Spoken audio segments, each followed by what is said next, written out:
Le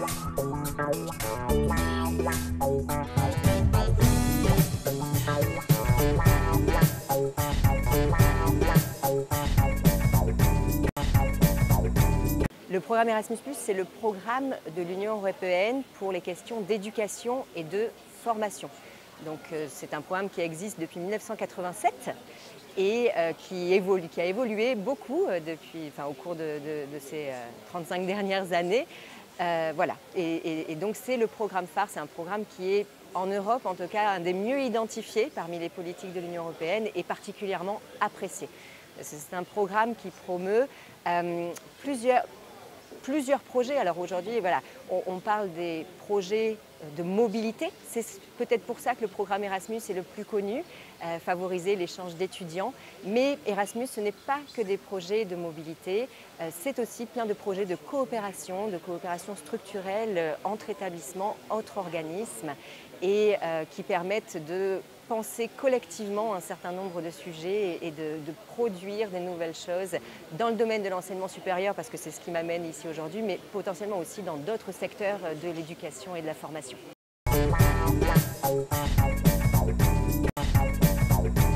Alors, on les appelle, nous, toutes les actions de coopération entre organismes, mais elles se déclinent effectivement en plusieurs niveaux. On a ce qu'on appelle les partenariats d'excellence et par exemple, dans ces partenariats d'excellence, une action va concerner la création de masters conjoints internationaux entre plusieurs établissements venant de minimum 3 pays.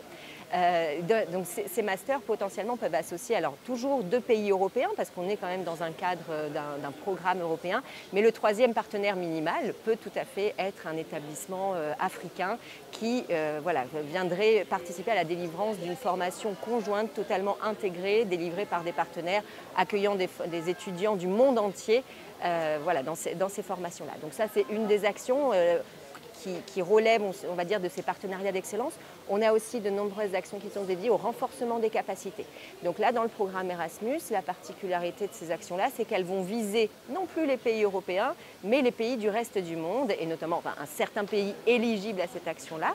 Et donc, beaucoup de pays d'Afrique, tous les pays d'Afrique subsaharienne sont essentiellement éligibles à cette action de renforcement des capacités qui a pour objectif d'accompagner la modernisation, la réforme, l'innovation dans les systèmes d'enseignement supérieur des pays qui sont visés par ces projets. Donc ça relève encore de ces projets de coopération.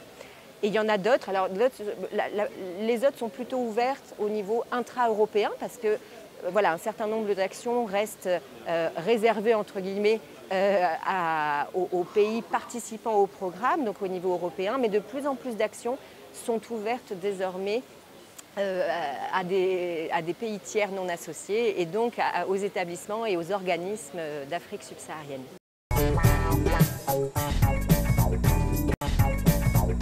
Donc je pense qu'il faut en premier avoir son idée et aller voir les relais locaux qui peuvent exister.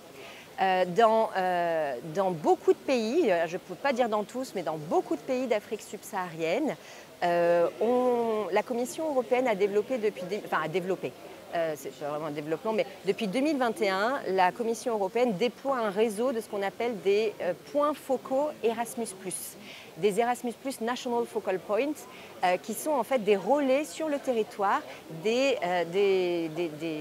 pour diffuser auprès des acteurs de leur territoire les opportunités du programme Erasmus+, qui s'ouvrent à eux. Comment participer est un peu particulier comme question. C'est difficile d'y répondre de manière rapide parce que, en fonction des actions, le rôle des établissements africains pourra être différent. On peut être, quelquefois, on ne pourra être que partenaire d'un projet qui sera porté par un établissement européen. Dans d'autres cas, l'établissement africain pourra tout à fait être coordinateur à l'initiative du projet et coordonner un projet au nom de tous les partenaires européens et africains. Donc voilà, c'est très variable.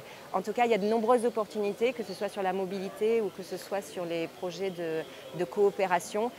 Donc renseignez-vous auprès des relais locaux et puis surtout, si je peux apporter un conseil à des établissements et des structures qui seraient intéressés, c'est de parler aussi avec leurs partenaires européens qui eux sont dans le programme depuis de nombreuses années pour beaucoup de partenaires. Et, le programme chez nous a plus de 35 ans. Donc parler avec ces partenaires que vous pouvez avoir en France ou ailleurs en Europe, hein, pour voir un peu qu'est-ce que vous pourriez monter dans ce cadre de projet.